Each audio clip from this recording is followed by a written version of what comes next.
ದಯವಿಟ್ಟು ನಿಮ್ಮ ಅಡುಗೆ ಮನೆಯನ್ನು ಜಸ್ಟ್ ಆಹಾರ ಬೇಯಿಸೋದು ಜಾಗ ಅಂತ ಅಂದ್ಕೋಬೇಡಿ. ನಿಮ್ಮ ವಂಶಗಳು ರೆಡಿ ಆಗ್ತಕ್ಕಂಥ ಜಾಗ ಅದು. ವಂಶಗಳು ರೆಡಿ ಆಗೋದು. ಈಗ ಎಕ್ಸಾಂಪಲ್, ನನ್ನ ಮಗ ಇದ್ದಾನೆ, ನನಗೆ ಅವನು 10ನೇ ಕ್ಲಾಸ್ ಓದ್ತಾ ಇದ್ದಾನೆ, ಬೆಂಗಳೂರಲ್ಲಿ ಇದ್ದಾನೆ. ಈಗ ನನಗೆ ಮೊಮ್ಮಗ ಅವನಿಂದನೇ ಬರಬೇಕು. ನನ್ನ ಮೊಮ್ಮಗನ್ನ ನಾನು ಈಗ ಎಲ್ಲಿ ರೆಡಿ ಮಾಡಬೇಕು? ನಮ್ಮ ಅಡುಗೆ ಮನೆಯಲ್ಲೇ ರೆಡಿ ಮಾಡಬೇಕು. ನನ್ನ ಮಗ ತುಂಬ ಗಟ್ಟಿಮುಟ್ಟಾಗಿದ್ದು, ತುಂಬ ತಾಕತ್ತಾಗಿದ್ದರೆ ನನ್ನ ಮೊಮ್ಮಗ ಸರಿಯಾಗಿ ಬರ್ತಾನೆ. ಹಂಗಾದ್ರೆ ಮೊಮ್ಮಗನ್ ರೆಡಿ ಮಾಡೋ ಜಾಗ ಯಾವುದು? ಮರಿಮಗನ್ ರೆಡಿ ಮಾಡೋ ಜಾಗ ಯಾವುದು? ಅಂದರೆ ನಮ್ಮ ಅಡುಗೆ ಮನೆ ಏನಿದೆ, ನಮ್ಮ ವಂಶವನ್ನು ರೆಪ್ರೆಸೆಂಟ್ ಮಾಡ್ತಕ್ಕಂಥ ಜಾಗ. ಅಂಥ ಅಡುಗೆ ಮನೆಗೆ ಯಾವುದ್ಯಾವುದೋ ಕೆಮಿಕಲ್ ಪ್ರಾಡಕ್ಟ್ಸಿಗೆ ಅವಕಾಶವನ್ನು ಕೊಡಬೇಡಿ. ಎಷ್ಟಾಗುತ್ತೋ ಅಷ್ಟು ತಡೀರಿ. ಏಕೆ ಅಂತಂದರೆ ಆಹಾರ ಯಾವಾಗ ಔಷಧಿ ಆಗುತ್ತೋ ಔಷಧಿ ಅವಶ್ಯಕತೆ ಇರಲ್ಲ. ಯಾರು ಇಂಟ್ರೆಸ್ಟೆಡ್ ಇದ್ದೀರಿ? ಸರ್, ನಮ್ಮ ಹತ್ರ ತುಂಬ ಚಿಕ್ಕ ಹಣ ಇದೆ, ತುಂಬ ದೊಡ್ಡ ಹಣ ಇಲ್ಲ, ಸಮ್ ಅಮೌಂಟ್ ಇದೆ, ತುಂಬ ದೊಡ್ಡ ರಿಸ್ಕ್ ತಗೊಳಕ್ಕಾಗಲ್ಲ, ನಾನೇನಾದರೂ ಇದರಲ್ಲಿ ತೊಡಗಿಸ್ಕೋಬೋದಾ? ಬಂದು ನಮ್ಮ ಜೊತೆ ಟ್ರೈನಿಂಗ್ಗಳನ್ನ ತಗೊಳ್ಳಿ. ಟ್ರೈನಿಂಗ್ಗಳಿರ್ತವೆ, ಕ್ಲಾಸ್ಗಳಿರ್ತವೆ, ಆನ್ಲೈನ್ ಆಫ್ಲೈನ್ ಎಲ್ಲ ಕಡೆ ಇರುತ್ತೆ. ನಿಮ್ಮ ಊರಲ್ಲೇ ಒಂದು ಚಿಕ್ಕದಾಗಿ ಈ ಉದ್ಯಮನ ಪ್ರಾರಂಭ ಮಾಡಿ. ಈಗ ಆಲ್ರೆಡಿ ನಿಮ್ಮ ಹತ್ರ ತೊಗೊಂಡಿದ್ದಾರೆ ಅಂತ ಹೇಳಿದರೆ, ಯಾರಾದರೂ ಉದಾಹರಣೆಗೆ ಕೇಳ್ತಾ ಇದ್ದೀನಿ, ಯಾರಾದರೂ ಚೆನ್ನಾಗಿ ದುಡಿತಾ ಇದ್ದಾರೆ ಅಂದರೆ ಒಂದು ತಿಂಗಳಿಗೆ ಎಷ್ಟು ಅರ್ನ್ ಮಾಡ್ತಾ ಇದ್ದಾರೆ ನಿಮ್ಮ ಹತ್ರ ಈಗ ಆಲ್ರೆಡಿ ಇರುವಂಥವ್ರು? 5 ಲಕ್ಷದವರೆಗೂ ದುಡಿಯೋರಿದ್ದಾರೆ ತಿಂಗಳಿಗೆ. 1000 ರೂಪಾಯಿಂದ ಶುರುವಾಗಿ ಇವತ್ತು ಕೆಲವರು ಹೇಳ್ತಾರೆ ಕೇಳಬೇಕು, ನಾವು ತುಂಬ ಮನೆಗೆ ಒಡವೆ ತೊಗೊಂಡಿದ್ದೀವಿ, ಜಮೀನು ತೊಗೊಂಡಿದ್ದೀವಿ, ಇದನ್ನೇ ನಮ್ಮ ಮನೆಗೂ ಹೆಸರಿಡ್ತೀವಿ. ಇನ್ನೊಬ್ಬ ಹುಡುಗ ಇದ್ದಾನೆ, ಅವ ತುಂಬ ಕಡು ಬಡವತನದಿಂದ ಬಂದಿದ್ದಂಥ ಹುಡುಗ 5-6 ಲಕ್ಷ ದುಡಿತಾ ಇದ್ದಾನೆ. ತುಂಬ ಎಕ್ಸಾಂಪಲ್ ಸರ್. ಅದು ಏಜ್, ಅದು ಅವಶ್ಯಕತೆನೇ ಇಲ್ಲ. 73 ವರ್ಷದಲ್ಲಿ 1000 ಕೋಟಿ ಕಂಪ್ನಿ ಕಟ್ಟಿರೋ ವ್ಯಕ್ತಿನ ನಾವು ಇವತ್ತು ನೋಡ್ತೀವಿ ಅಂತ ಅಂದಾಗ, ರಿಟೈರ್ಡ್ ಆಗಿರೋ ವ್ಯಕ್ತಿನ ವೇಸ್ಟ್ ಅಂತ ನಾನೇ ಡಿಸೈಡ್ ಮಾಡಬೇಕು. ಅವರು ವೇಸ್ಟ್ ಅಲ್ಲ, ಅನುಭವ ತುಂಬಿರ್ತಕ್ಕಂಥ ಒಂದು ಅದ್ಭುತವಾದ ಕಣಜ ಅಂತ. ನನ್ನ ಪ್ರಕಾರ ಏಜ್ ಆಗಿರೋರು ಬಂದರೆ ನಾನು ತುಂಬ ಫೋಕಸ್ ಮಾಡ್ತೀನಿ ಯಂಗ್ಸ್ಟರ್ಸ್ಗಿಂತ.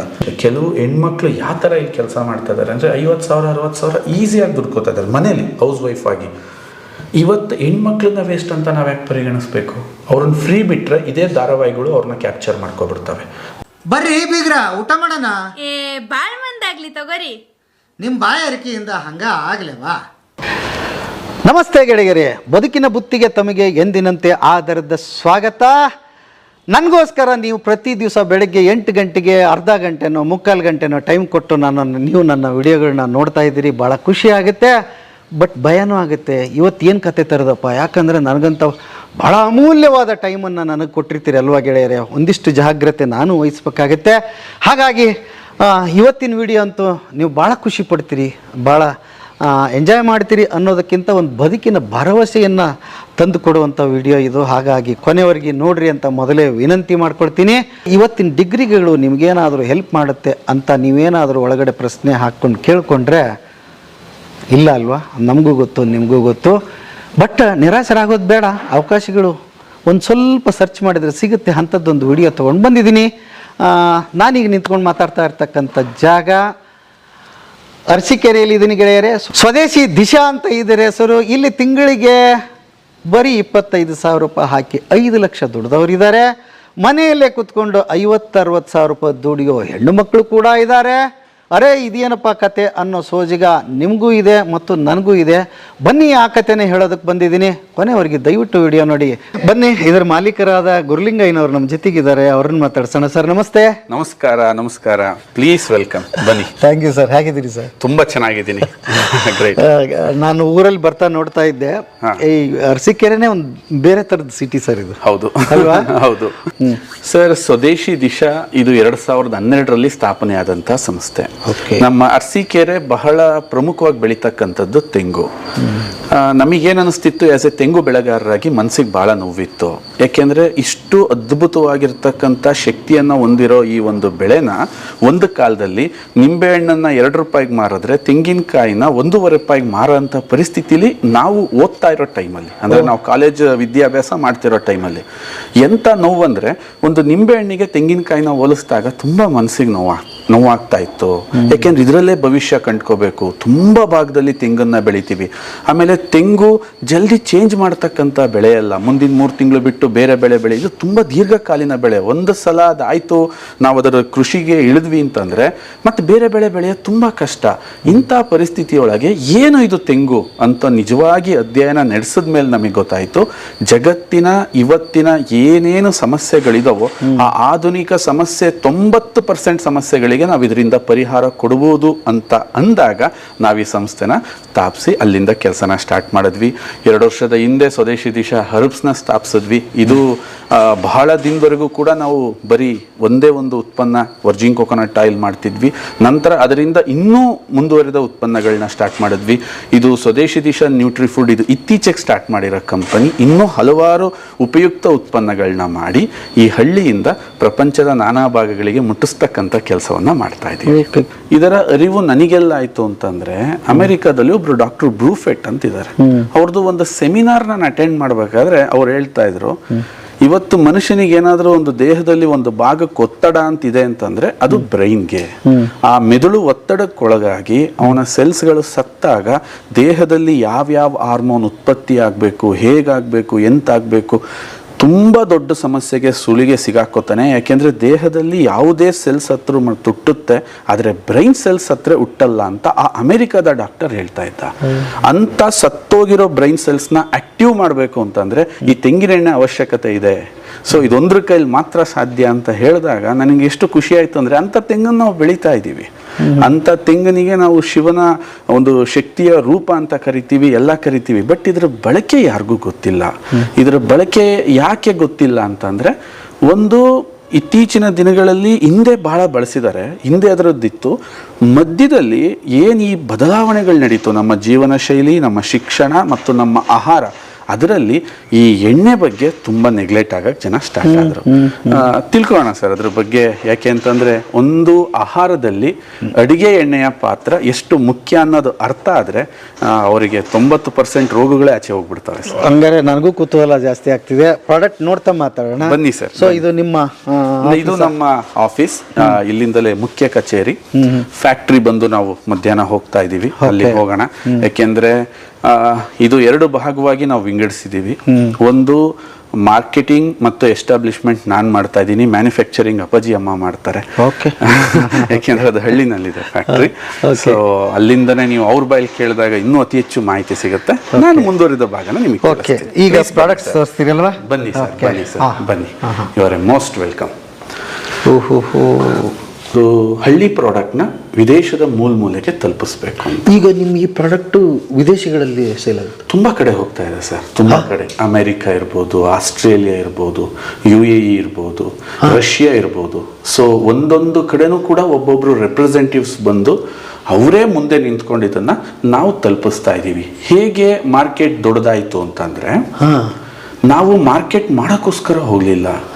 ಜಸ್ಟ್ ಕ್ವಾಲಿಟಿ ಉತ್ಪನ್ನ ತಯಾರಿಸಬೇಕು, ಅದನ್ನು ಜನಕ್ಕೆ ಕೊಡ್ತಾ ಹೋಗಬೇಕು. ಯಾವಾಗ ಅದರ ಫಲಾನುಭವಿಗಳು ಜಾಸ್ತಿ ಆದ್ರೋ ಅವರು ಅದನ್ನು ತುಂಬ ಚೆನ್ನಾಗಿ ಹೇಳಕ್ಕೆ ಸ್ಟಾರ್ಟ್ ಮಾಡ್ತಾರೆ, ಅವರೇ ಡಿಸೈಡ್ ಮಾಡಕ್ಕೆ ಸ್ಟಾರ್ಟ್ ಮಾಡ್ತಾರೆ. ಕೊಬ್ಬರಿ ಎಣ್ಣೆಗೂ ವರ್ಜಿನ್ ಕೊಕೊನಟ್ ಆಯಿಲ್ಗೂ ತುಂಬ ವ್ಯತ್ಯಾಸ ಇದೆ.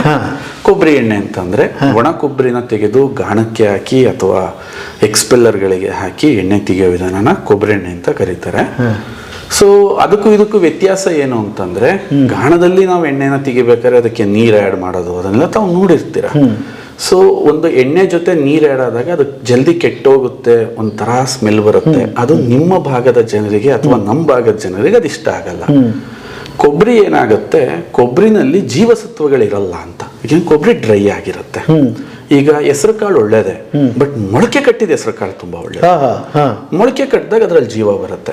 ಅದೇ ತರ ನೀವಿವತ್ತು ತೆಂಗಿನ ಸೊಸಿ ನಡಬೇಕು ಅಂದ್ರೆ ತೆಂಗಿನಕಾಯಿ ಹಾಕ್ಬೇಕು, ಕೊಬ್ಬರಿ ಹಾಕಿದ್ರೆ ಬರಲ್ಲ. ಅಲ್ಲಿ ನಿಮಗೆ ಅರ್ಥ ಆಯ್ತು ಅಂದ್ಕೊಂಡಿದ್ದೀನಿ, ಬೀಜ ಯಾವುದು ಮರ ಯಾವುದು ಅಂತ. ಅದೇ ತರ ಆ ಯಾವ ತೆಂಗಿನಕಾಯಿಯಿಂದ ತೆಂಗಿನ ಸೊಸಿ ಆಗುತ್ತೋ ಅಂತ ತೆಂಗಿನಕಾಯಿಯಿಂದ ತಯಾರಿಸೋ ಎಣ್ಣೆನ ವರ್ಜಿನ್ ಕೊಕೊನಟ್ ಆಯಿಲ್ ಅಂತ ಕರೀತಾರೆ. ಓಕೆ, ಈಗ ಇದ್ರ ಮೇಲೆ ಇಲ್ಲಿ ಇದೆಯಲ್ಲ ಹಂಗಾರೆ Yes. ಇದರಿಂದನೇ ಇದು ತಯಾರಾಗಿರೋದು. ಇದರಿಂದ ತಯಾರಾಗಿ ಅಂದ್ರೆ ಈ ಕೊಬ್ಬರಿಯಿಂದನಾ, ಕೊಬ್ಬರಿಯಲ್ಲಿರೋ ಒಂದಿಷ್ಟು ನೀರು ಬರುತ್ತೆ ಅದರಿಂದನಾ? ಇಲ್ಲ ನೀರನ್ನೆಲ್ಲ ತೆಗೆದು ಯಾವ ತೆಂಗಿನಕಾಯಿ ಉಚ್ಚಾಯ ಸ್ಥಿತಿಯಲ್ಲಿರುತ್ತೋ ಜೊತೆಗೆ ಅದು ಅದರಲ್ಲಿರೋ ಜೀವಸತ್ವಗಳು ಹಾಳಾಗಿರಲ್ವೋ, ಒಂದು ತೆಂಗಿನಕಾಯಿನ ನೀವು ನಟ್ರೆ ಅದರಿಂದ ಗಿಡ ಬರಬೇಕು, ಆ ತರ ತೆಂಗಿನಕಾಯಿನ ಸೆಲೆಕ್ಟ್ ಮಾಡಿ ತೆಗಿಯೋ ಎಣ್ಣೆಗೆ ವರ್ಜಿನ್ ಕೊಕೊನಟ್ ಆಯಿಲ್ ಅಂತ ಕರೀತಾರೆ. ಜೀವಸತ್ವಗಳ ಭಂಡಾರ. ವರ್ಜಿನ್ ಅಂದ್ರೆ ವಿರೂಪಗೊಳ್ಳದ ಅಂತ. ಇದಕ್ಕೆ ಯಾವುದೇ ನೀರು ಹಾಕಿರಲ್ಲ, ಯಾವುದೇ ರೀತಿ ಸ್ಟೈನ್ಲೆಸ್ ಸ್ಟೀಲ್ ಉಪಕರಣಗಳನ್ನ ಬಳಸ್ತೀವಿ, ಎಲ್ಲೂ ಅತಿಯಾದ ಒತ್ತಡ ಸೃಷ್ಟಿಯಾಗಲ್ಲ, ಹೀಟ್ ಜನರೇಟ್ ಆಗಲ್ಲ. ಇದರಿಂದ ಇದರ ಒಂದು ಸೆಲ್ಫ್ ಲೈಫ್ ನೀವು 10 ವರ್ಷ 15 ವರ್ಷ 20 ವರ್ಷ ಇಟ್ಟರು ಕೂಡ ಇದು ಕೆಡಲ್ಲ. ನೀವೆಷ್ಟು ದಿನ ಇಟ್ಟರು ಕೂಡ ತುಂಬಾ ಫ್ರೆಶ್ ಆಗಿರುತ್ತೆ, ತಾಜಾತನವಾಗಿರುತ್ತೆ, ಘಮ ಅದ್ಭುತವಾಗಿರುತ್ತೆ. ಓಕೆ, ಈಗ ಹಾಗಾದ್ರೆ ಇನ್ನೊಂದು ಪ್ರಶ್ನೆ ಇಲ್ಲೇ ಕೇಳ್ಬಿಡ್ತೀನಿ. ಎಷ್ಟು ಕೊಬ್ಬರಿ ಹಾಕಿದ್ರೆ ಇದು ಇಷ್ಟು ರೆಡಿ ಆಗಿದೆ ಸರ್? ಒಂದು 20 ತೆಂಗಿನಕಾಯಿ ಬಳಸಿದ್ರೆ 1 ಲೀಟರ್ ಎಣ್ಣೆ ಬರುತ್ತೆ ನಿಮ್ಗೆ. 20 ತೆಂಗಿನಕಾಯಿ ಬಳಸಿದ್ರೆ 1 ಲೀಟರ್ ಎಣ್ಣೆ ಬರುತ್ತೆ. ಅದು ಬಿಟ್ಟರೆ ಬೇರೆ ಏನಿಲ್ಲ ಅದ್ರಿಗೆ, ಇದರಲ್ಲಿ ಏನಿಲ್ಲ. ಸೊ ಯಾವುದು ಹೊರಗಡೆ ಕೆಡಲ್ವೋ, ಯಾವುದು ಹೊರಗಡೆ ತುಂಬ ಸಂತೃಪ್ತವಾಗಿರುತ್ತೋ, ಯಾವುದು ಕಾನ್ಸಂಟ್ರೇಟೆಡ್ ಆಗಿರುತ್ತೋ ಅಂತ ಆಹಾರ ದೇಹಕ್ಕೆ ಒಳ್ಳೆಯದು. ಅದೇ ಥರ ಇದು ಒಂದು ಕಾನ್ಸಂಟ್ರೇಟೆಡ್ ನ್ಯೂಟ್ರಿಷನ್. ದೇಹದ ಮೇಲೆ ಪರಿಣಾಮ ಯಾವ ಥರ ಬೀರುತ್ತೆ ಇದು ಅಂತ ನಾವು ಮೊದಲನೇದಾಗಿ ಇವತ್ತು ನೋಡಿ, ಟೋಟಲಿ ನಮ್ದು ಗಟ್ ಅಂತ ಏನ್ ಕರಿತೀವಿ, ಹೊಟ್ಟೆ ಭಾಗ, ಈ ಗಟ್ ಹೆಲ್ತ್ ಅನ್ನೋದೇನಿದೆ ಕಂಪ್ಲೀಟ್ಲಿ ಕೊಲ್ಯಾಪ್ಸ್ ಆಗಿದೆ. ಯಾಕೆಂದ್ರೆ ನಾವು ತಿಂತಾ ಇರ್ತಕ್ಕಂಥ ಆಹಾರದಲ್ಲಿ ಅತಿ ಹೆಚ್ಚು ನಾವು ಕಾರ್ಬೋಹೈಡ್ರೇಟ್ಸ್ಗಳನ್ನ ತಿಂತಾ ಇದ್ದೀವಿ. ಕಾರ್ಬೋಹೈಡ್ರೇಟ್ಸ್ ತಿನ್ನೋದ್ರ ಪರಿಣಾಮ ಏನಾಗ್ತಿದೆ, LDL ಉತ್ಪಾದನೆ ಜಾಸ್ತಿ ಆಗ್ತಿದೆ, ಲೋ ಡೆನ್ಸಿಟಿ ಲಿಪೋಪ್ರೋಟೀನ್ಸ್ ಅಂತ ಕರಿತೀವಿ. ಒಂದು ಕಡೆ ನಿಮ್ಮ ರಕ್ತನಾಳಗಳು ಒಂದು ಕಡೆಯಿಂದ ಬ್ಲಾಕ್ ಆಗ್ತಾ ಹೋಗ್ತಾ ಇದ್ರೆ, ಇನ್ನೊಂದು ಕಡೆಯಿಂದ ನೀವು ನಿಮಗೇನ್ ಬೇಕು ಆ ಶಕ್ತಿ ದೇಹಕ್ಕೆ ಸಿಗ್ತಾ ಇಲ್ಲ, ಜೀರ್ಣಕ್ರಿಯೆ ಸರಿಯಾಗಿ ನಿಮ್ಮ ದೇಹದಲ್ಲಿ ನಡೀತಾ ಇಲ್ಲ. ಆದ ಕಾರಣ ಅಲ್ಲಿಂದ ಶುರುವಾಗುತ್ತೆ ನಿಮ್ಮ ಸಮಸ್ಯೆ. ಮಲಬದ್ಧತೆ ಶುರುವಾಯ್ತಾ, ದೇಹದೊಳಗೆ ಒಂದು ಇನ್ಫ್ಲಮೇಷನ್ ಸ್ಟಾರ್ಟ್ ಆಗುತ್ತೆ. ಅದನ್ನೇನಂತ ಊತ ಅಂತ ಕರಿತೀವಿ, ಅಥವಾ ಇನ್ಫೆಕ್ಷನ್ಸ್ ಅಂತಾನೂ ಕರಿತೀವಿ. ಅದರಿಂದ ಅಲ್ಲಿರೋ ನಾನಾ ಅಂಗಗಳಿಗೆ ಸಮಸ್ಯೆ. ಪ್ಯಾನ್ಕ್ರಿಯಾಸಿಸ್ಗೆ ಒತ್ತಡ ಜಾಸ್ತಿ ಆಗುತ್ತೆ, ಇನ್ಸುಲಿನ್ ಉತ್ಪಾದನೆ ಕಮ್ಮಿ ಆಗುತ್ತೆ, ಡಯಾಬಿಟಿಸ್ ಆಗುತ್ತೆ. ಡಯಾಬಿಟಿಸ್ ಆದಮೇಲೆ ಇನ್ಸುಲಿನ್ ಹೊರಗಿಂದ ತಗೊಳಕ್ ಸ್ಟಾರ್ಟ್ ಮಾಡ್ತೀರಾ, ನಿಮ್ಮ ಪ್ಯಾನ್ಕ್ರಿಯಾಸಿಸ್ ಸಂಪೂರ್ಣವಾಗಿ ವಿಫಲ ಆಗುತ್ತೆ. ಇನ್ಸುಲಿನ್ ಎಷ್ಟು ಬೇಕೋ ಅಷ್ಟು ರೆಸಿಸ್ಟ್ ಆಗುತ್ತೆ, ಮಿಕ್ಕಿದ್ದು ನಿಮ್ಮ ರಕ್ತನಾಳದಲ್ಲಿ ಹೋಗುತ್ತೆ, ರಕ್ತನಾಳಗಳು ಬ್ಲಾಕ್ ಆಗ್ತವೆ, ಹಾರ್ಟಿಗೆ ಒತ್ತಡ ಜಾಸ್ತಿ ಆಗುತ್ತೆ, BP ಜಾಸ್ತಿ ಆಗುತ್ತೆ, ಸ್ಟ್ರೋಕ್ ಆಗುತ್ತೆ. ಒಂದು ಇಂಡೈಜೇಷನ್ ಅಂತಕ್ಕಂಥ ಒಂದು ಸಣ್ಣ ಜರ್ನಿ ನಿಮ್ಮನ್ನ ಇಲ್ಲಿಂದ ಅಲ್ಲಿ ಕರ್ಕೊಂಡೋಗಿ ನಿಲ್ಲಿಸುತ್ತೆ. ಸರ್, ಇದಕ್ಕೆ ಪರಿಹಾರ ಏನು? ತುಂಬಾ ಬದಲಾವಣೆ ಮಾಡಕ್ಕೆ ಇವತ್ತಿನ ಪ್ರಪಂಚದಲ್ಲಿ ಆಗಲ್ಲ ಸರ್. ನಾನು ತುಂಬಾ ಕ್ಲಿಯರ್ ಆಗಿ ನಿಮ್ಗೆ ಹೇಳ್ತೀನಿ. ಯಾಕೆಂದ್ರೆ ತುಂಬಾ ಮುಂದೆ ಬಂದ್ಬಿಟ್ಟಿದೀವಿ. ಬಿಸಿಯಾದ ಒತ್ತಡವನ್ನು ಜೀವನದೊಳಗೆ ನಾವು ಬಂದಾಗೋಗಿದೆ, ತುಂಬಾ ಒತ್ತಡದೊಳಗೆ ನಾವು ನಿಂತಾಗೋಗಿದೆ. ಸರ್, ಏನ್ ಮಾಡಬೇಕು? ಸಿಂಪಲ್ ಆಗಿ ಬೆಳಿಗ್ಗೆ ಎದ್ದು ಕೇವಲ 10 ml ನಿಮ್ಮ ಬಾಯಲ್ಲಿ ಹಾಕೊಂಡು 10 ನಿಮಿಷ ಇಟ್ಕೊಳ್ಳಿ ಅಷ್ಟೇ. 10 ನಿಮಿಷ ಇಟ್ಕೊಳ್ಳಿ. ತುಂಬ ಚೆನ್ನಾಗಿರುತ್ತೆ, ಘಮ ಅಂತಿರುತ್ತೆ. ಇದರಲ್ಲಿರೋ ಗುಣ ಏನು ಅಂತಂದರೆ ಸೋಡಿಯಂ ಮಾನೋಲಾರಿಕ್ ಆ್ಯಸಿಡ್ ಇದರಲ್ಲಿದೆ. ಸೋಡಿಯಂ ಮಾನೋಲಾರಿಕ್ ಆ್ಯಸಿಡ್ ಅದು ಭೂಮಿಯ ಮೇಲೆ ತಾಯಿ ಹಾಲಲ್ಲಿ ಭಗವಂತ ನಮಗೆ ಕೊಟ್ಟಿದ್ದಾನೆ. ತಾಯಿ ಹಾಲಲ್ಲಿ ಯಾಕೆ ಕೊಟ್ಟಿದ್ದಾನೆ ಅಂತಂದರೆ, ನಿಮಗೊಂದು ಸಿಂಪಲ್ ಆಗಿ ಒಂದು ವಿಚಾರ ಹೇಳ್ತೀನಿ, ಕೇಳಿಸ್ಕೊಳ್ಳಿ. ಒಂದು ಮಗು ಹಿಮಾಲಯ ಪರ್ವತದಲ್ಲಿ ಹುಟ್ಟುತ್ತೆ, ತಪ್ಪಲಿನಲ್ಲಿ ಹುಟ್ಟುತ್ತೆ. ಇನ್ನೊಂದು ಮಗು ಸಹಾರಾ ಮರುಭೂಮಿಯಲ್ಲಿ ಹುಟ್ಟುತ್ತೆ. ಇನ್ನೊಂದು ಮಗು ಅಮೆಜಾನ್ ಡೀಪ್ ಫಾರೆಸ್ಟ್ ಅಲ್ಲಿ ಹುಟ್ಟುತ್ತೆ ಅಂತ ಇಟ್ಕೊಳ್ಳಿ. ಇನ್ನೊಂದು ಮಗು ಹೈಯೆಸ್ಟ್ ರೇಡಿಯೇಷನ್ ಇರೋ ನಮ್ಮ ಬೆಂಗಳೂರಲ್ಲಿ ಹುಟ್ಟುತ್ತೆ. ಹುಟ್ಟಿದ್ದಂಗೆನೆ ಮಾರನೇ ದಿನದಿಂದ ಆ ಮಗು ಆ ವಾತಾವರಣಕ್ಕೆ ಹೊಂದ್ಕೋಬೇಕು. ಸಹಾರಾ ಮರುಭೂಮಿಯ ಬಿಸಿಲಿಗೆ ಹೊಂದ್ಕೋಬೇಕು, ಹಿಮಾಲಯದ ಆ ಚಳಿಗೆ ಹೊಂದ್ಕೋಬೇಕು, ಆ ಜಾಸ್ತಿ ಮಳೆಗೆ ಹೊಂದ್ಕೋಬೇಕು, ಈ ರೇಡಿಯೇಷನ್ಗೆ ಹೊಂದ್ಕೋಬೇಕು. ಅದಕ್ಕೆ ದೇವ್ರು ಕೊಟ್ಟಿರೋ ಸಿಂಪಲ್ ಮೆಥಡ್ ಏನು? ಆ ಮಗುವಿನ ಬಾಯಲ್ಲಿ, ಹೊಟ್ಟೆಲಲ್ಲ, ಬಾಯಲ್ಲೇ ಡೈಜೆಷನ್ ಆಗಿ ಮಗುವಿಗೆ ಜಲ್ದಿ ಶಕ್ತಿ ಸಿಗಬೇಕು ಅಂದರೆ ತಾಯಿ ಹಾಲು ಮಾತ್ರ ಕುಡಿಬೇಕು ಮಗು. ಯಾಕೆಂದರೆ ತಾಯಿ ಹಾಲಲ್ಲಿ ಸೋಡಿಯಂ ಮಾನೋಲಾರಿಕ್ ಆ್ಯಸಿಡ್ ಆ ಮಗುವಿನ ಜೊಲ್ಲಲ್ಲೇ ಕರಗಿ ದೇಹಕ್ಕೆ ಸೇರಿ ಅದಕ್ಕೆ ರೋಗ ನಿರೋಧಕ ಶಕ್ತಿನ ಕೊಡುತ್ತೆ. ನೀನು ಎಂಥ ಪರಿಸ್ಥಿತಿಗಾರು ಆ ಮಗುನ ಹೊಂದಿಸುತ್ತೆ.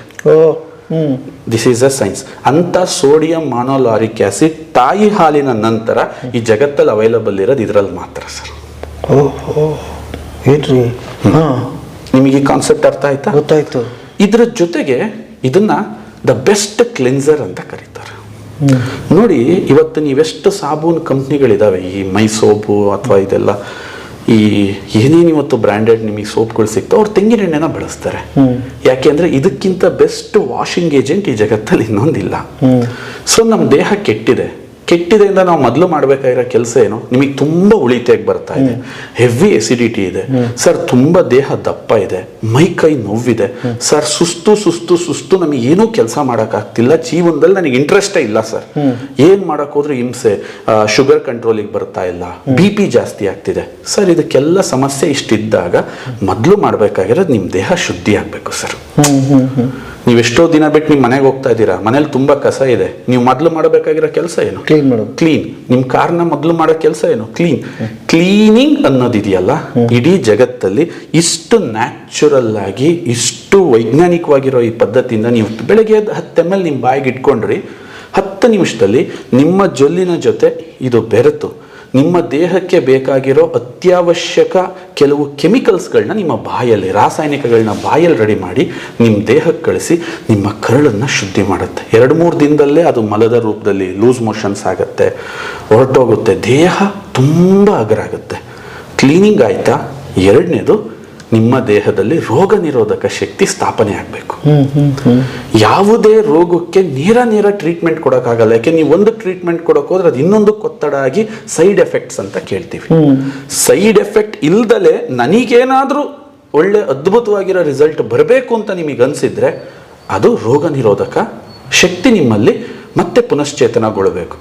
ನೀವು ಯಾವಾಗ ಹುಟ್ಟಿದಾಗ ನಿಮ್ಮ ತಾಯಿಯ ಎದೆ ಹಾಲಿಂದ ಕುಡಿದು ರೋಗ ನಿರೋಧಕ ಶಕ್ತಿನ ಸ್ಥಾಪಿಸ್ಕೊಂಡಿದ್ರೋ ಆ ಥರ ಇದರಲ್ಲಿ ಮತ್ತೆ ಆ ರೋಗ ನಿರೋಧಕ ಶಕ್ತಿ ಸ್ಥಾಪನೆ ಆಗುತ್ತೆ. ಸೊ ಯೋಚನೆ ಮಾಡಿ, ಬೆಳಿಗ್ಗೆ ಎದ್ದಂತ ತಕ್ಷಣ ಇದ್ರ ಕಾಸ್ಟನ್ನ ನೀವು ಕೇಳೋದಾದ್ರೆ ಕೇವಲ 10 ರೂಪಾಯಿ ಖರ್ಚು ಬರುತ್ತೆ ಒಬ್ಬ ವ್ಯಕ್ತಿ, ಕೇವಲ 10 ರೂಪಾಯಿ. ನೀವು ಆಚೆಗಡೆ ಹೋದ್ರೆ ನಾನಾ ಥರದ್ದು ಇವರು ಏನೇನೋ ಮಾಡಕ್ಕೆ 15 ರೂಪಾಯಿ, ನಾನು ಹೆಸರು ಹೇಳಲ್ಲ ಯಾಕೆಂದ್ರೆ ಆ ಉದ್ಯಮದವ್ರಿಗೆ ಯಾರಿಗೂ ತೊಂದರೆ ಆಗಬಾರ್ದು. ಇವತ್ತು ಹೆಲ್ತ್ ಅನ್ನೋದೇನಿದೆ, ಇವತ್ತು ನಿಮ್ಮ ಆರೋಗ್ಯ ಅನ್ನೋದೇನಿದೆ, ಈ ಆರೋಗ್ಯ ಅಂತಕ್ಕಂಥದ್ದು ಇಷ್ಟು ಸುಲಭ ಅಂತ ನಾನು ಹೇಳಕ್ಕೆ ಇಷ್ಟಪಡ್ತೀನಿ. ಕೇವಲ 10 ರೂಪಾಯಿ ನಿಮ್ಗೆ ಏನಾದ್ರು ಪ್ರಾಬ್ಲಮ್ ಆಗಿರಲಿ ಯೂಸ್ ಮಾಡಿ ನೋಡಿ, ಅದರಿಂದ ಆಚೆಗೆ ಬಂದ್ಬಿಡ್ತೀರಾ. ಅದು ನ್ಯಾಚುರಲಿ. ಹಿಂದೆ LDL ನ ಜೊತೆಗೆ ನಮ್ಮ ದೇಹದಲ್ಲಿ HDL ನ ಉತ್ಪಾದನೆಗೆ ಜನ ಪ್ರಾಮುಖ್ಯತೆ ಕೊಡ್ತಾ ಇದ್ರು. ಆದ್ರೆ ಇತ್ತೀಚಿನ ಡಯಟ್ ಏನ್ ಮಾಡ್ತು, ಅದು ಕೊಬ್ಬು ತಿನ್ಬೇಡ, ಇದು ಕೊಬ್ಬು ತಿನ್ಬೇಡ ಅಂತ ನಮ್ಮನ್ನು ಅವಾಯ್ಡ್ ಮಾಡಿಸಿದಾಗ LDL ಡಾಮಿನೇಟ್ ಆಗಕ್ಕೆ ಸ್ಟಾರ್ಟ್ ಆಯ್ತು, ರಕ್ತನಾಳಗಳು ಬ್ಲಾಕ್ ಆದವು. ಹಾರ್ಟ್ ಅಟ್ಯಾಕ್ ಅಷ್ಟೇ ಅಲ್ಲ, ಎಷ್ಟೋ ಜನಕ್ಕೆ ಎಷ್ಟೋ ತರ ಸಮಸ್ಯೆ ಬಗೆಹರಿಸಕ್ಕೆ ಆಗ್ತಾ ಇಲ್ಲ ಅವ್ರಿಗೆ. ಸರ್ ನಾವು ಅಷ್ಟು ಜನಕ್ಕೆ ತೋರಿಸಿದ್ವಿ, ಆಯಾ ಹಾಸ್ಪಿಟ್ಲಿಗೆ ಹೋದ್ವಿ, ಇಲ್ಲಿಲ್ಲೋದ್ವಿ, ಹಂಗೋದ್ವಿ, ನಾವು ಈ ಮಾತುಗಳು ಕೇಳ್ತಾ ಇದೀವಿ. ಯಾಕೆ? 1,00,000 ಕಿಲೋಮೀಟರ್ ರಕ್ತನಾಳ ಇದೆ ನಿಮ್ಮ ದೇಹದೊಳಗೆ. 1,00,000 ಕಿಲೋಮೀಟರ್. ಹೇಗೆ ಶುದ್ಧಿ ಮಾಡ್ತೀರಾ ರಕ್ತನಾಳನ? 16 ವರ್ಷದಲ್ಲಿ ನಿಧಾನಕ್ಕೆ ಬಂದು ಕೂತಂತಹ ಕೊಬ್ಬು, ಒಂದೊಂದು ರಕ್ತನಾಳ ದೊಡ್ಡದಿದೆ, ಒಂದೊಂದು ರಕ್ತನಾಳ ಚಿಕ್ಕದಿದೆ. ಚಿಕ್ಕ ರಕ್ತನಾಳದಲ್ಲಿ ಸಾಸಿವೆ ಗಾತ್ರದ ಕೊಬ್ಬು ಅಲ್ಲಿಗೆ ಕೂತ್ರು ಸಾಕು, ನೀವು ಎಷ್ಟು ಜನ ಡಾಕ್ಟರ್ ಹತ್ರಕ್ಕೆ ಹೋದ್ರೂ ಅದನ್ನು ಕಂಡುಹಿಡಿಯೋಕ್ಕಾಗಲ್ಲ, ಅದನ್ನು ರಿಮೂವ್ ಮಾಡೋಕ್ಕಾಗಲ್ಲ. ಅದಕ್ಕಿರೋ ಒಂದು ಬೆಸ್ಟ್ ಮೆಥಡ್ ಅಂದರೆ, ಬೆಳಿಗ್ಗೆ ಎದ್ದು ಇದನ್ನು ನೀವು ಕುಡಿಯೋಕ್ಕೆ ಸ್ಟಾರ್ಟ್ ಮಾಡಿದ್ರೆ ಇದರಲ್ಲಿ HDL ಇದೆ, ಹೈ ಡೆನ್ಸಿಟಿ ಲಿಪೋಪ್ರೋಟೀನ್ಸ್ ಅಂತ ಕರಿತೇವೆ. ಇದು ಆ LDLನ ಬಂಧಿಸಿ ತಂದು ಲಿವರಿಂದ, ದೇಹದಿಂದ ಆಚೆಗೆ. ಅಂದರೆ ಯಾಕೆ ಇದನ್ನು ನಾವು ಇಟ್ಕೊಂಡ್ವಿ ಅಂತಂದರೆ, ನಾವು ಪ್ರಮೋಟ್ ಮಾಡ್ತಕ್ಕಂಥ ವಸ್ತು ವ್ಯವಹಾರದ ರೂಪಕ್ಕಿಂತ ಹೆಚ್ಚಾಗಿ ಲಕ್ಷಾಂತರ ಜನ ರೈತರನ್ನ ಪ್ರತಿನಿಧಿಸಬೇಕು, ಮೊದಲನೇ ವಿಚಾರ. 2ನೇ ವಿಚಾರ, ಇದು ತುಂಬ ಪ್ರಾಕೃತಿಕವಾಗಿರಬೇಕು. ನಮ್ಮ ಅಭ್ಯಾಸ ನ್ಯಾಚುರಲಿ ಇದ್ದರೆ ಮಾತ್ರ ನಾವು ಸಸ್ಟೈನ್ ಮಾಡೋಕ್ಕೆ ಅನುಕೂಲ, ಬಹಳ ದಿನದವರೆಗೂ ಉಳ್ಕೊಳಕ್ಕೆ ಅನುಕೂಲ. ಅದರ ಜೊತೆಗೆ ಈ 3ನೇದೇನು, ಪ್ರಾಕ್ಟೀಸ್ ಮಾಡೋಕ್ಕೆ ಬಹಳ ಸುಲಭ ಆಗಿರಬೇಕು. ಯಾಕೆಂದರೆ ಜನ ಇವತ್ತು ತುಂಬ ಬ್ಯುಸಿಲಿದ್ದಾರೆ, ಪ್ರತಿಯೊಬ್ಬರಿಗೂ ಕಷ್ಟ, ಒತ್ತಡ, ಓಡ್ತಿರ್ತಾರೆ, ಬರ್ತಿರ್ತಾರೆ. ಸೊ ಹಾಗಾಗಿ ಪ್ರತಿಯೊಬ್ಬರಿಗೂ ಈ 3 ಗುಣಗಳು ಇದರಲ್ಲಿ ಬಹಳ ಈಸಿ ಆಗಿರೋದ್ರಿಂದ ಈ ಪ್ರಾಡಕ್ಟ್ನ ಅಭಿವೃದ್ಧಿ ಪಡಿಸ್ತಾ ಬಂದ್ವಿ. ನಾವು ತುಂಬ ಎಣ್ಣೆಗಳನ್ನ ಇಟ್ಟಿಲ್ಲ ಸರ್, ಇಲ್ಲಿ ಜನರನ್ನ ಕನ್ಫ್ಯೂಸ್ ಮಾಡಕ್ಕೆ ನಾವು ಬಯಸ್ತಾ ಇಲ್ಲ. ಒಂದೇ ಪ್ರಾಡಕ್ಟ್, ಇದೊಂದೇ ಪ್ರಾಡಕ್ಟ್, ಲಾಭ ನೋಡ್ತಾ ಇಲ್ಲ. ಹಂಗೆ ಲಾಭ ನೋಡಿದ್ರೆ ಎಲ್ಲ ಎಣ್ಣೆನೂ ಇಡ್ತಿದ್ದೆ ನಾನು, ಅದು ಮಾಡಿ ಇದು ಮಾಡ್ತಾ ಇಲ್ಲ. ಒಂದೇ ಪ್ರಾಡಕ್ಟ್ ಮೇಲೆ ಸ್ಟಿಕ್ ಆನ್ ಆಗಿದ್ದೀವಿ, ಒಂದನ್ನೇ ಜನರಿಗೆ ಅರ್ಥ ಮಾಡಿಸ್ತಾ ಇದ್ದೀವಿ. ಇದೊಂದರಿಂದನೇ ಲಕ್ಷಾಂತರ ಜನಕ್ಕೆ ಆರೋಗ್ಯನ ಕೊಟ್ಟಿದ್ದೀವಿ. ಇವತ್ತು ನಮಗೆ ಆ ಡಿಮ್ಯಾಂಡ್ನ ಫುಲ್ಫಿಲ್ ಮಾಡೋಕ್ಕಾಗ್ತಿಲ್ಲ, ಅಷ್ಟು ಒತ್ತಡ, ಅಷ್ಟು ಪ್ರೆಸರ್. ಅಂದರೆ ಯಾರು ಆರ್ಡ್ರ್ ಕೊಟ್ಟರೆ ನಮಗೆ ಭಯ ಬರ್ತಾ ಇದೆ, ಹೆಂಗಪ್ಪ ಕೊಡೋದು ಅನ್ನೋ ಅಷ್ಟರ ಮಟ್ಟಿಗೆ ಯಶಸ್ಸನ್ನು ಇಲ್ಲಿ ಸ್ಥಾಪಿಸಿದ್ದೀವಿ ಸರ್ ನಾವು. ಅದ್ಭುತ. ಮೊದಲನೇದಾಗಿ ಇದನ್ನ ಖಾಲಿ ಹೊಟ್ಟೆಲಿ ಕುಡಿಬೇಕು ಸರ್. ಖಾಲಿ ಹೊಟ್ಟೆನಲ್ಲಿ ಅಂದ್ರೆ ಬೆಳಿಗ್ಗೆ ಎದ್ದ ತಕ್ಷಣ ಹಲ್ಲುಜ್ಜುತ್ತೀರಾ ನೀವು. ಹಲ್ಲುಜ್ಜಿ ಬಂದ ತಕ್ಷಣ ಇಡೀ ನಿಮ್ಮ ದೇಹ ರಾತ್ರಿ ಊಟ ಆದ್ಮೇಲೆ ಒಂದು ಫಾಸ್ಟಿಂಗ್ ಮುಗಿಸಿ ದೇಹ ತುಂಬಾ ಫ್ರೀ ಆಗಿರುತ್ತೆ. ಸೊ ದೇಹ ಫ್ರೀ ಆಗಿದ್ದಾಗ ಇದ್ರ ಕೆಲಸ ತುಂಬಾ ಎಫೆಕ್ಟಿವ್ ಆಗಿರುತ್ತೆ. ಎಷ್ಟು ಎಷ್ಟು ಕುಡಿ? 10-15 ml. 10ರಿಂದ ಸುಮ್ಮನೆ ಬಾಯಿಗೆ ಹಾಕೊಳ್ಳೋದು, ಬಾಯಿಗೆ ಹಾಕೊಂಡು 10 ನಿಮಿಷ ಹಿಡ್ಕೊಂಡಾಗ ಅದೇನು ಮುಕ್ಳಿಸೋದು ಅವಶ್ಯಕತೆ ಇಲ್ಲ, ಸುಮ್ಮನೆ ಹಿಡ್ಕೋಬೇಕು. ಯಾಕೆಂದ್ರೆ ನಿಮ್ಮ ಸಲೈವದ ಜೊತೆ ಅದು ಮಿಕ್ಸ್ ಆಗಬೇಕು. ನಿಮ್ಮ ಸಲೈವ ಗೊತ್ತು ನಮ್ಮ ದೇಹದ ಡಿಫಿಷಿಯನ್ಸಿ ಏನು ಅಂತ. ನಿಮ್ಮ ಸಲೈವ ಮತ್ತು ಎಣ್ಣೆ ಎರಡೂ ಸೇರಿ ಒಂದು ಅದ್ಭುತವಾದ ಅಮೃತನ ನಿಮ್ಮ ಬಾಯಲ್ಲಿ ರೆಡಿ ಮಾಡಿ ನಿಮ್ಮ ದೇಹಕ್ಕೆ 10 ನಿಮಿಷಕ್ಕೆ ಸ್ಪ್ರೆಡ್ ಮಾಡ್ಬಿಡ್ತವೆ. 10 minutes it's spread. ಇದು ಮೊದಲನೇ ವಿಧಾನ. ಎರಡನೇ ವಿಧಾನ, ನೀವು ಸ್ಕಿನ್ಗೆ ಹಚ್ಚಲಿಕ್ಕೆ, ಹೇರ್ಗೆ ಹಚ್ಚಲಿಕ್ಕೆ, ನಮ್ಮ ಶ್ರೀಮತಿ ಅವರೇ ಇದಕ್ಕೆ ಈ ಎಣ್ಣೆಗೆನೆ ಇನ್ನೂ ಹಲವಾರು ಹರ್ಬ್ಸ್ನ ಆ್ಯಡ್ ಮಾಡಿ ಮಾಡಿರ್ತಕ್ಕಂಥ ಪ್ರಾಡಕ್ಟ್ ಇದು ಆಯುರ್ವೇದ ಅಂತ. ಅಂದ್ರೆ ಇದು ಇನ್ನೊಂದು ಕೇಳ್ಬಿಡ್ತೀನಿ, ಮತ್ತೆ ಕನ್ಫ್ಯೂಷನ್ ಆಗುತ್ತೆ. ತಗೋತೀವಿ, ನಾನು ಏನಾದರೂ ತಗೋತಾ ಇದ್ರೆ ಆಲ್ರೆಡಿ ನನಗೇನೋ ಡಿಸೀಸ್ ಇದೆ, ಟ್ಯಾಬ್ಲೆಟ್ ತಗೋತಿದ್ದೆ, ಏನೋ ತಗೋತಿದ್ದೆ ಅಂದ್ರೆ ತಗೊಂಡು ಅದಕ್ಕೆ ಇದಕ್ಕೆ ಏನು ಸಂಬಂಧ ಇಲ್ಲ? ಸಂಬಂಧನೇ ಇಲ್ಲ. ಯಾಕೆ ಅಂತಂದ್ರೆ ಇದು ತಾಯಿ ಹಾಲು ಕುಡಿಯೋಕ್ಕೆ ಯಾವುದು ಸಂಬಂಧ ಅವಶ್ಯಕತೆಗಳಿಲ್ಲ. ಇದು ಮೆಡಿಸನ್ ಅಲ್ಲ ಸರ್. ದೇಹದಲ್ಲಿ ರೋಗ ನಿರೋಧಕ ಶಕ್ತಿ ಇಲ್ಲ ಅಂತಂದಾಗ ಯಾವ ಮೆಡಿಸನ್ನು ಕೆಲಸ ಮಾಡಲ್ಲ. ಎಲ್ಲ ಮೆಡಿಸನ್ಸು ಕೆಲಸ ಮಾಡಂಗಿದ್ದಿದ್ರೆ ಯಾರು ಸಾಯ್ತಾನೆ ಇರಲಿಲ್ಲ ಸರ್. ಮೆಡಿಸನ್ಸ್ ಕೆಲಸ ಮಾಡಬೇಕು ಅಂದ್ರೂ ನಿಮ್ಮ ದೇಹದಲ್ಲಿ ಶಕ್ತಿ ಇರಬೇಕು. ಆ ಶಕ್ತಿ ಇದರಿಂದ ಫಸ್ಟ್ ಪಡ್ಕೊಳ್ಳಿ. ನೀವು ಯಾವುದೇ ರೋಗದಿಂದ ಆಚೆಗಡೆಗೆ ಬರಬೇಕಂದ್ರೆ ಒಂದು ಪ್ರಿಪರೇಷನ್ ಇರುತ್ತೆ. ಆ ಪ್ರಿಪರೇಷನ್ ಇದು ಮಾಡುತ್ತೆ. ಆಮೇಲೆ ಆ ಟ್ರೀಟ್ಮೆಂಟು ನಿಮಗೆ ಅವಶ್ಯಕತೆ ಇದ್ದರೆ ಖಂಡಿತ ಮುಂದುವರಿಸ್ಕೊಳ್ಳಿ. ಯಾಕೆಂದರೆ ಅದಿರುತ್ತೆ. ಇದು ನಿಮಗಿಷ್ಟು ಒಂದು ಸಾಮಾನ್ಯ ಜ್ಞಾನ ಇರಬೇಕು. ಏನಂತಂದರೆ ದೇಹನ ನ್ಯಾಚುರಲಿ ನಾನು ಶುದ್ಧಿ ಮಾಡಬೇಕು. ಯಾಕೆಂದರೆ ಈ ದೇಹ ತೊಳೆಯೋಕ್ಕೆ ನಾವು ಯಾವುದೂ ಡಿಟರ್ಜೆಂಟ್ ಬಳಸೋಕ್ಕಾಗಲ್ಲ. ಶುದ್ಧವಾಗಿ ನೈಸರ್ಗಿಕವಾಗಿ ತೊಳಿಬೇಕು ಮತ್ತು ರೋಗ ನಿರೋಧಕ ಶಕ್ತಿ ನಮ್ಮ ದೇಹದಲ್ಲಿ ಸ್ಥಾಪನೆ ಆಗಬೇಕು. ಸರ್, ಕುಡಿಯೋದಂತೂ ಆಯ್ತು, ಮತ್ತೆ ಅದಕ್ಕೆ ಯೂಸ್ ಆಗುತ್ತೆ ಸರ್? ಸರ್, ಅಡುಗೆ ಮಾಡಲಿಕ್ಕೆ. ಅಡುಗೆ ಇದರಲ್ಲಿ ನೀವು ಅಡುಗೆ ಮಾಡಿದ್ರಿ ಅಂತಂದ್ರೆ ಅದರ ರುಚಿ ಅಪ್ರತಿಮವಾಗಿರುತ್ತೆ. ನೋಡಿ, ವರ್ಜಿನ್ ಕೊಕೊನಟ್ ಆಯಿಲ್ ಓಕೆ, ನಾನು ಇಷ್ಟು ಹಾಕ್ತಾ ಇದ್ದೀನಿ. ಬರ್ತಿ ಎಣ್ಣೆ ಹಾಕ್ಬಿಟ್ಟು ಬೋಂಡನ ಮಾಡ್ತಾರೆ. ನಮ್ಗೆ ಎಣ್ಣೆ ಜಾಸ್ತಿ ಬೇಕಾಗಿಲ್ಲ, ಇಷ್ಟರಲ್ಲೇ ಬೇಯುತ್ತೆ. ಆಮೇಲೆ ಇದರಲ್ಲಿ ಅಷ್ಟು ಕ್ಯಾಲ್ಸಿಯಂ ಇರುತ್ತೆ. ನೀವು ಇದ್ರಲ್ಲಿ ಏನಾದ್ರೂ ತಿಂದ್ರಿ ಅಂತ ಅಂದ್ರೆ ಹೆಂಗೆ ಕೊಬ್ಬರಿ ಬಿಸ್ಕೆಟ್ ನ ತಿಂತಿರೋ ಅದೇ ತರ ಫ್ಲೇವರ್. ಈಗ ನಿಮ್ಮ ಮನೆಯಲ್ಲಿ ಡೈಲಿ ಇದ್ರದೇ ಅಡುಗೆ ಎವ್ರಿ ಡೇ. ನೀವ್ ಯಾರ ಬರ್ಲಿ, ಸಾಂಬಾರ್, ಪಲ್ಯ, ಕಿಚಡಿ, ಪಲಾವು, ಜಾಸ್ತಿ ಪಲಾವ್ ನಾವು ನೈಟ್ ಹೊತ್ತು ಮಾಡ್ತೀವಿ. ಪುಳಿಯೋಗರೆ ಆಗಿರ್ಬೋದು, ನೀವು ಎನಿವನ್ ಏನೇ ಮಾಡ್ಲಿ ಆ ವರ್ಜಿನ್ ಕೊಕೊನಟ್ ಆಯಿಲ್ ಇಲ್ಲ ಅಂದ್ರೆ ನಾವು ತಿನ್ನೋದೇ ಇಲ್ಲ. ಇದು ಒಂದು ಪಕೋಡ. ನಾನು ಆಕ್ಚುಲಿ ಎಲ್ಲಾನು ಹಿಂಗೆ ಹಾಕಿದ್ದೀನಿ. ಕಡಲೆ ಹಿಟ್ಟು, ಈರುಳ್ಳಿ ಮತ್ತೆ ನಮ್ದು ಬೋಂಡದ ಪೌಡ್ರ್. ಇದನ್ನ ಸತತವಾಗಿ 3 ತಿಂಗಳು ತಿಂದ್ರು ಅಂತಂದ್ರೆ ಪೈಲ್ಸ್ ಆಗಿರ್ಬೋದು, ಏನು ಮೋಷನ್ಗೆ ಹೋಗ್ದಲ್ಲೇ ಪ್ರಾಬ್ಲಮ್ ಇದೆ. ಆಮೇಲೆ ಫಸ್ಟ್ ಆಫ್ ಆಲ್ ಹೇಳಬೇಕು ಅಂತಂದ್ರೆ ಮೋಷನ್ ಮೇನ್ ಇಂಪಾರ್ಟೆಂಟು. ನಿಮ್ಮ ಹೊಟ್ಟೆನ ಕ್ಲೆನ್ಸಿಂಗ್ ಮಾಡ್ಕೊಂಡಿಲ್ಲ ಅಂತ ಅಂದರೆ ನೀವು ಒಬೆಸಿಟಿ ಬರೋದು ಯಾಕೆ ಅಂತಂದರೆ ಹೊಟ್ಟೆ ಚೆನ್ನಾಗಿದ್ರೆ ಮಾತ್ರ. ನೀವು ಚೆನ್ನಾಗಿಲ್ಲ ಅಂತ ಅಂದ್ರೆ ನಿಮಗೆ ಒಬೆಸಿಟಿ ಸ್ಟಾರ್ಟ್ ಆಯಿತು ಅಂತ. ನೀವು ಚೆನ್ನಾಗಿ ನಿಮ್ಮ ಬಾಡಿ ಕ್ಲೆನ್ಸ್ ಮಾಡ್ಕೊಳ್ಳಿಲ್ಲ ಅಂತ ಅಂದರೆ ನಿಮ್ಮ ಸ್ಕಿನ್ ಟೋನ್ ಆಗಿರ್ಬೋದು, ನಿಮ್ಮ ಆಕ್ಟಿವಿಟೀಸ್ ಆಗಿರ್ಬೋದು, ಅದೆಲ್ಲ ಈ ಥರ ಪ್ರಾಬ್ಲಮ್ ಆಗುತ್ತೆ. ಕಾಯಿಲೆಗಳಿಗೆ ಕಾರಣ ಏನು ಅಂತಂದರೆ ನೀನು ತಿನ್ನೋ food. First of all main oil. ನೀನು ಯಾವ ಆಯಿಲಲ್ಲಿ ಏನು ತಿಂತಾ ಇದೆಯಾ ಮೇನ್ ಇಂಪಾರ್ಟೆಂಟು. ಎಲ್ಲಾರ್ಗು ಆಕ್ಚುಲಿ ಬೋಂಡ ಮುಚ್ಚೋ ಥರನೇ ಎಣ್ಣೆ ಕೊಡಬೇಕು, ಆಯ್ತಾ? ನೀವು ಎಲ್ಲಿ ಬೇಕಾದ್ರೂ ನೋಡಿ, ಬೋಂಡ ಜಾಸ್ತಿಗೆ ಎಣ್ಣೆ ಎಷ್ಟಿರುತ್ತೋ ಅದು ಮುಳುಗೋ ಅಷ್ಟೇ ಎಣ್ಣೆ ಹಾಕೊಳ್ಳೋದು. ಯಾರು ಹಾಫ್ ಎಣ್ಣೆ ಹಾಕೊಳ್ಳಲ್ಲ. ನಾನು ಆಕ್ಚುಲಿ ಹಾಫ್ ಎಣ್ಣೆಲಿ ಬೋಂಡ ಮಾಡ್ತಾ ಇರೋದು. ನೀವು ಇದ್ರದ್ದು ಟೇಸ್ಟ್ ನೀವು ನೋಡ್ಬಿಟ್ಟು ನೀವೇ ಹೇಳಿ. ಕೇರಾಮೃತ ತಾಜಾ ತೆಂಗಿನ ಎಣ್ಣೆ. ಹೌದು. ಈಗ ಕೆಲವಷ್ಟು ಜನಕ್ಕೆ ಸ್ವದೇಶಿ ದಿಶಾ ಹೇಳಿದ್ರೆ ರೆಕಾಗ್ನೈಸ್ ಕಡಿಮೆ. ಕೇರಾಮೃತ ಅಂದ ತಕ್ಷಣ ಜನಕ್ಕೆ ಗೊತ್ತಾಗ್ಬಿಡುತ್ತೆ. ಯಾಕಂತ ಅಂದ್ರೆ ಈ IT ಫೀಲ್ಡ್ ಅಲ್ಲಿ ಇರೋರು, ಈ ಸುಧಾ ನಾರಾಯಣ ಮೂರ್ತಿ ಅವರು, ಆಮೇಲೆ ವಿಜಯ ಸಂಕೇಶ್ವರು, ಅವ್ರಿಗೆಲ್ಲ ಕೆಲವಷ್ಟು ಜನಗಳು ಒಂದು ಸಂಘ ಮಾಡ್ಕೊಂಡಿದ್ದಾರೆ. ಆ ಸಂಘಕ್ಕೆ ನಮ್ದು ಆಯಿಲ್ ಹೋಗುತ್ತೆ. ಹೌದಾ?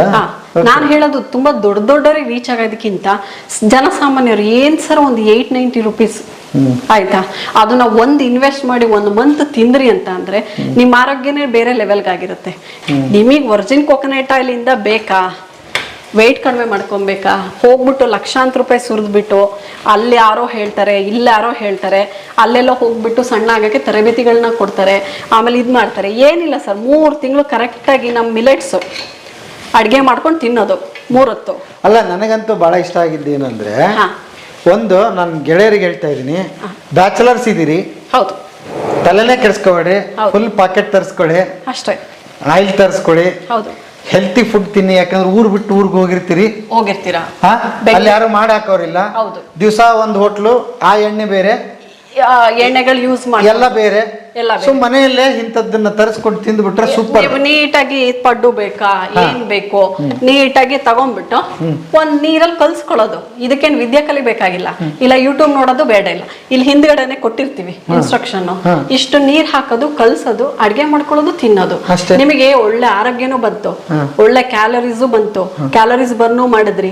ಈಗ ಜಿಮ್ಗೆ ಹೋಗೋರು, ವರ್ಕೌಟ್ ಮಾಡೋರೆಲ್ಲ ಇದೇ ತರ ಡಯಟ್ ಅಂತ ಮಾಡ್ತಿರ್ತಾರೆ, ಅಂತವ್ರಿಗೆ ಇನ್ನೂ ಉಪಯೋಗ ಇದು. ಇದೇ ಫುಡ್ ತಗೋಬೇಕು ಅನ್ನೋರು. ಆಮೇಲೆ ವರ್ಜಿನ್ ಕೋಕೋನಟ್ ಆಯಿಲ್, ಯಾರೆಲ್ಲ ಸ್ಕಿನ್ಗೆ ತುಂಬಾ ಕಷ್ಟಪಡ್ತಾ ಇದ್ದೀರಾ, ಯಾರಿಗೆಲ್ಲ ಪ್ರೆಗ್ನೆನ್ಸಿ ಇರೋರ್ಗಾಗಿರ್ಬೋದು, ಹೆಣ್ಮಕ್ಳುಗಳು, ಈಗಿನ ಹೆಣ್ಮಕ್ಳುಗಳು ಮೊಬೈಲ್ ನೋಡಿ ನೋಡಿ ನೋಡಿ ನೋಡಿ ಫುಲ್ ಬ್ಲ್ಯಾಕ್ ಸರ್ಕಲ್ ಸ್ಟಾರ್ಟ್ ಆಗ್ತದೆ.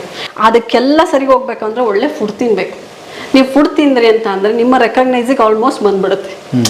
ಆಮೇಲೆ ನಾವು ನೋಡಿ, ನೀವು ಹೇಳಿದಾಗ ನನಗನ್ಸುತ್ತೆ, ಹಾ ಸರ್, ನಾವೆಲ್ಲದಕ್ಕೂ ಗಮನ ಕೊಡ್ತೀವಿ. ಹೌದು. ದುಡ್ಡು ದುಡಿಯೋದ್ರ ಬಗ್ಗೆ, ಹೌದು, ಮನೆ ಕಟ್ಟೋದ್ರ ಬಗ್ಗೆ, ಎಲ್ಲದೂ ಟೋಟಲ್ ಆಗಿ ಆರೋಗ್ಯನ ನೆಗ್ಲೆಕ್ಟ್ ಮಾಡ್ತಾನೆ ಬಂದಿದೀವಿ. ಹೌದು ಅಲ್ವಾ? ಹೌದು. ಸೊ ಅದೆಲ್ಲ ನೀವು ಆನಂದ ಪಡಬೇಕು ಅಂದ್ರೆ ನಿಮ್ಮ ಆರೋಗ್ಯ ಚೆನ್ನಾಗಿದ್ದಾಗ ಮಾತ್ರ ಅವೆಲ್ಲ ದಕ್ಕತ್ತೆ. ಇಲ್ಲ ಅಂದ್ರೆ ನೀವು ಎಷ್ಟು ಆಸ್ತಿ ಮಾಡಿ ಏನ್ ಪ್ರಯೋಜನ? ಇದರಲ್ಲಿ ನೀವೇನಾದ್ರೂ ಅಡಿಗೆ ಮಾಡಿದ್ರಿ ಅಂತಂದ್ರೆ ಅದು ಹೇಗಿರುತ್ತೆ ಅಂದ್ರೆ ಆಹಾರ ತಣ್ಣಗೆ ಆದಂಗೆಲ್ಲ ರುಚಿ ಜಾಸ್ತಿ ಆಗ್ತಾ ಹೋಗುತ್ತೆ. ಬೆಳಿಗ್ಗೆ ಉಪ್ಪಿಟ್ಟು ಮಧ್ಯಾಹ್ನಕ್ಕೆ ಚೆನ್ನಾಗಿರುತ್ತೆ, ಮಧ್ಯಾಹ್ನದ್ದು ಸಂಜೆಗೆ ಚೆನ್ನಾಗಿರುತ್ತೆ. ಸಂಜೆ ಉಪ್ಪಿಟ್ಟು ಉಳಿದ್ರೆ ಫ್ರಿಡ್ಜಿಗಿಡ ಅವಶ್ಯಕತೆ ಇಲ್ಲ, ಅದನ್ನ ಹಾಗೆ ಇಟ್ಟರು ಕೂಡ ಉಪ್ಪಿಟ್ಟು ಕೆಡಲ್ಲ 36 hours. ಯಾಕೆ ಅಂತಂದ್ರೆ aunty fungal, anti viral, anti bacterial ಇರ್ತಕ್ಕಂಥ ಜಗತ್ತಿನ ಏಕಮಾತ್ರ ಅಮೃತ. ಅಂದ್ರೆ ಅದ್ಭುತವಾಗಿರುತ್ತೆ. ನೀವು ಯಾವ ಅಡಿಗೆನಾದ್ರು ಮಾಡಿ, ವೆಜ್ ಆರ್ ನಾನ್ ವೆಜ್, ಎಲ್ಲ ಅಡಿಗೆ ತುಂಬಾ ಡಿಫ್ರೆಂಟ್ ಆಗಿ, ಅಂದ್ರೆ ಕಮ್ಟು ವಾಸನೆ ಬರಲ್ಲ. ಆ್ಯಂಡ್ ಡೀಪ್ ಫ್ರೈ ಅಂತ ಬಂದ್ರೆ ಲೈಕ್ ಚಕ್ಲಿ, ಕೋಡ್ಬಳೆ ಅಥವಾ ಬೋಂಡ ಬಜ್ಜಿಗಳು. ಬೋಂಡ ಆಕ್ಚುಲಿ ದಟ್ಸ್ ಟೂ ಗುಡ್, ಯಾಕೆಂದ್ರೆ ಅದರಲ್ಲಿ ಕಡಲೆ ಇಟ್ಟಿರುತ್ತೆ. ಯಾವಾಗ ನೀವು ಆ ವಿಷಪೂರಿತ ಎಣ್ಣೆಲಿ ನಾವು ಅದನ್ನ ಕರಿತೀವೋ, ವಿಜ್ಞಾನ ಏನ್ ಹೇಳುತ್ತೆ, 150 ಡಿಗ್ರಿಗಿಂತ ಹೆಚ್ಚು ಕಾದ ಎಣ್ಣೆ ಆ ಕರಿಯ ಪದಾರ್ಥ ಎಲ್ಲ ವಿಷ ಆಗುತ್ತೆ ಅಂತ ಹೇಳ್ತಾರೆ. ಆದ್ರೆ ಭೂಮಿ ಮೇಲೆ ಇದೊಂದು ಎಣ್ಣೆ ಏನಿದೆ, ಎಣ್ಣೆ ವಿಷ ಆಗೋದ್ಕಿಂತ ಮುಂಚೆ ಆವಿ ಆಗುತ್ತೆ.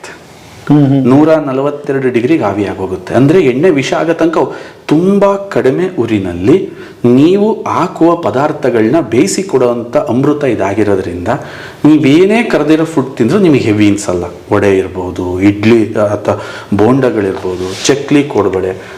ಚಕ್ಲಿ ಕೋಡ್ಬಳೆದೆಲ್ಲ ಸೆಲ್ಫ್ ಲೈಫು ನಮ್ಮದು 15 ದಿನಕ್ಕೆ ಹಾಳಾಗುತ್ತೆ. ನಿಪ್ಪಟ್ಟೆಲ್ಲ ಮನೇಲಿ ಮಾಡ್ತಾರಲ್ಲ, ಇದರಲ್ಲಿ ನೀವು 6-7 ತಿಂಗಳಿಟ್ರು ನಿಪ್ಪಟ್ಟು ಕೆಡಲ್ಲ. ಯಾಕೆ ಅಂತಂದರೆ ಆ್ಯಂಟಿ ಫಂಗಲ್, ಆ್ಯಂಟಿ ವೈರಲ್, ಆ್ಯಂಟಿ ಬ್ಯಾಕ್ಟೀರಿಯಲ್. ಇದರಿಂದ ನಿಮ್ಮ ಕಿಚನ್ ಇದೇನಾದರೂ ಎಂಟರ್ ಆಯಿತು ಅಂತಂದಾಗ ನಿಮ್ಮ ಹೋಲ್ ಫುಡ್ ಬದಲಾಗುತ್ತೆ. ನಂದೊಂದು ಕಳಕಳಿ ಇದೆ ವೀಕ್ಷಕರಿಗೆ, ಏನಂತಂದರೆ ದಯವಿಟ್ಟು ನಿಮ್ಮ ಅಡುಗೆ ಮನೆಯನ್ನು ಜಸ್ಟ್ ಆಹಾರ ಬೇಯಿಸೋದು ಜಾಗ ಅಂತ ಅಂದ್ಕೋಬೇಡಿ. ನಿಮ್ಮ ವಂಶಗಳು ರೆಡಿ ಆಗ್ತಕ್ಕಂಥ ಜಾಗ ಅದು. ವಂಶಗಳು ರೆಡಿ ಆಗೋದು. ಈಗ ಎಕ್ಸಾಂಪಲ್, ನನ್ನ ಮಗ ಇದ್ದಾನೆ, ನನಗೆ ಅವನು 10ನೇ ಕ್ಲಾಸ್ ಓದ್ತಾ ಇದ್ದಾನೆ, ಬೆಂಗಳೂರಲ್ಲಿ ಇದ್ದಾನೆ. ಈಗ ನನಗೆ ಮೊಮ್ಮಗ ಅವನಿಂದನೇ ಬರಬೇಕು.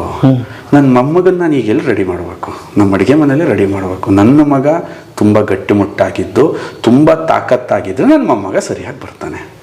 ಹಂಗಾದ್ರೆ ಮೊಮ್ಮಗನ್ ರೆಡಿ ಮಾಡೋ ಜಾಗ ಯಾವುದು? ಮರಿಮಗನ್ ರೆಡಿ ಮಾಡೋ ಜಾಗ ಯಾವುದು? ಅಂದರೆ ನಮ್ಮ ಅಡುಗೆ ಮನೆ ಏನಿದೆ, ನಮ್ಮ ವಂಶವನ್ನು ರೆಪ್ರೆಸೆಂಟ್ ಮಾಡ್ತಕ್ಕಂಥ ಜಾಗ. ಅಂಥ ಅಡುಗೆ ಮನೆಗೆ ಯಾವುದ್ಯಾವುದೋ ಕೆಮಿಕಲ್ ಪ್ರಾಡಕ್ಟ್ಸಿಗೆ ಅವಕಾಶವನ್ನು ಕೊಡಬೇಡಿ.